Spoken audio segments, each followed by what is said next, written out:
Kwa hivyo nimesimama hapa na moyo mzito kama askofu wa Jimbo Katoliki la Kitale, kwa sababu tumempoteza padri wetu, Padri shupavu ambaye alijitolea katika uenezaji wa Injili.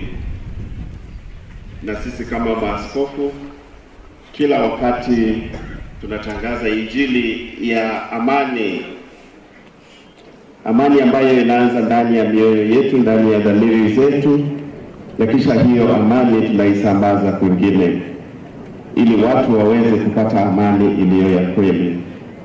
Na kwa hivyo siku hii ya leo tunalia, tunaomboleza, lakini pia tunataka ya kwamba katika ukanda wa bonde la Ufa North Rift ya kwamba hali ya usalama iweze kuimarishwa sehemu hiyo, kwa sababu watu wa kule pia wana haki ya kuwa na amani, na hata mtu mmoja asipoteze maisha yake kwa sababu ya ukosefu mbegu ya amani katika ukanda wa Rift Valley.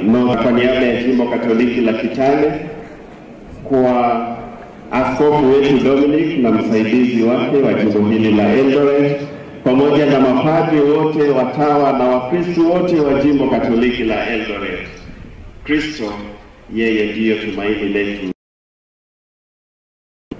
Na pia kwa familia, mama na baba, asanteni kwa kulea na kutupatia Padri Alois.